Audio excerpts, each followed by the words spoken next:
Oke ya. Jadi itulah kalau yang bertelur. Nah, jadi bedanya kalau ovovivipar, dia bertelur dan melahirkan, dia tetap menghasilkan telur tapi dibiarin nih di dalam tubuh induknya.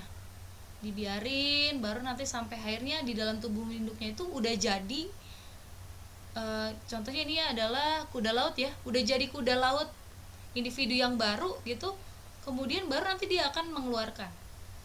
Jadi kayak proses melahirkan itu, makanya bertelur dan melahirkan. Jadi diulang ya, ovovivipar itu telurnya tidak akan dikeluarkan oleh induknya tapi tetap tertahan nih di dalam tubuh induknya sampai menetas.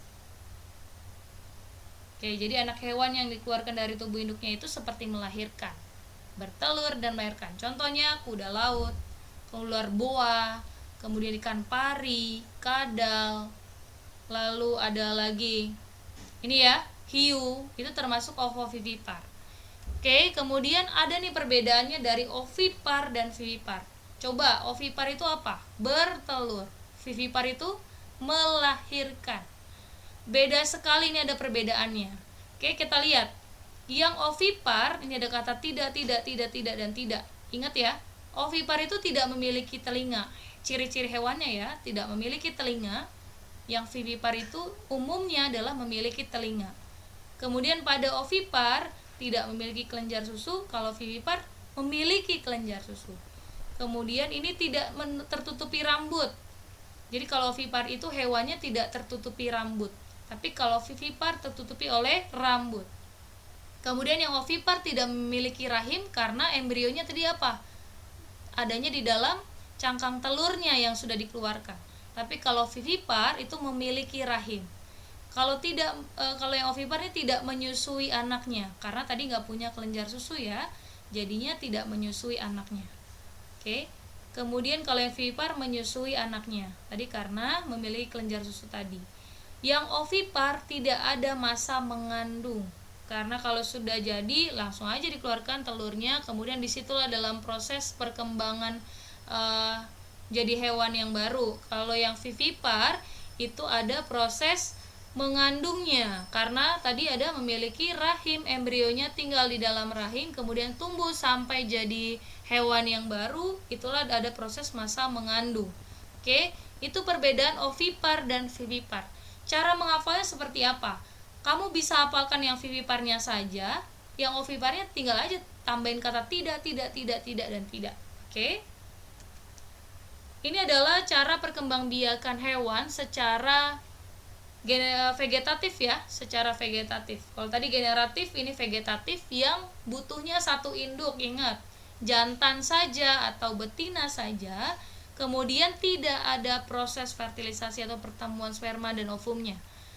Salah satu contohnya nih ada tadi fragmentasi ini. Fragmentasi itu adalah proses perkembangbiakan pada hewan dengan cara memotong bagian tubuhnya menjadi beberapa bagian. Potongan tersebut bisa jadi tumbuhan yang bisa jadi hewan yang baru nih, bukan tumbuhan ya, bisa jadi hewan yang baru. Contohnya adalah cacing planaria. Lihat ya, dia membelah jadinya 2, kemudian terpotong nih. Kalau terpotong jadi 3 bagian, ya 3 bagian ini akan jadi cacing planaria yang baru. Hebat ya. Jadi kalau kalian mau mematikan cacing planaria ini yang sifatnya parasit ini, kalau kamu mau mematikan ya, kamu harus injak dan gilas begitu ya, jadi supaya hancur.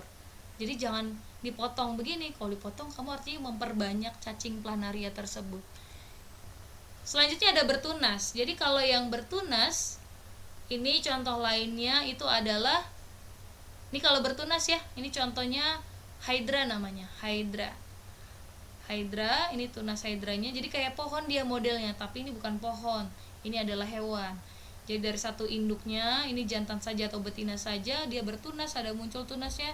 Nanti ini kalau lepas tunas yang satu ini, kemudian dia bisa berenang bebas dengan tentakelnya ini, tentakelnya nih bisa berenang bebas, kemudian nempel di satu substrat di tempatnya, nempel lagi.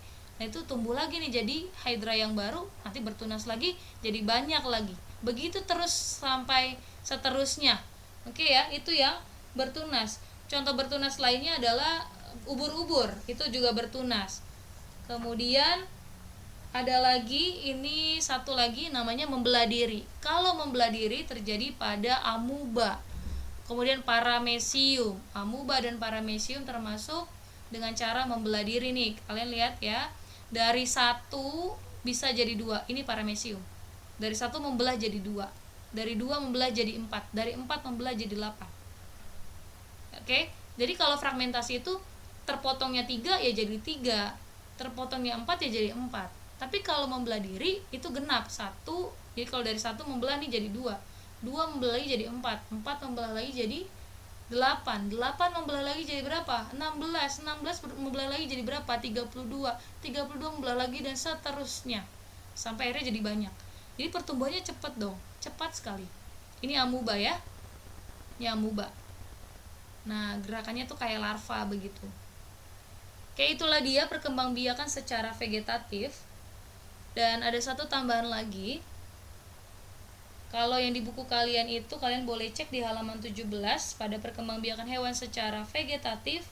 Fragmentasinya contohnya hanya cacing planaria ya. Kamu bisa tambahkan contoh lainnya di fragmentasi adalah bintang laut. Jadi kalau bintang laut itu dia bisa memotong bagian lengannya. Kan bintang itu ada 5 ya lengannya. Nah, kalau terpotong bagian lengannya itu bisa tumbuh lagi. Jadi bintang laut yang baru, itulah dengan cara fragmentasinya. Oke, jadi kalau bintang laut itu dia punya reproduksinya ada 2, secara generatif bisa, secara vegetatifnya bisa. Kalau secara vegetatifnya itu dengan cara fragmentasi. Kamu tambahkan ya. Kemudian di yang bertunasnya kamu tambahkan itu ubur-ubur. Contohnya selain hydra tuh ubur-ubur. Kalau di bukumu kan tidak ada nih proses membelah dirinya. Ini adalah tambahan teorinya. Kamu bisa catat.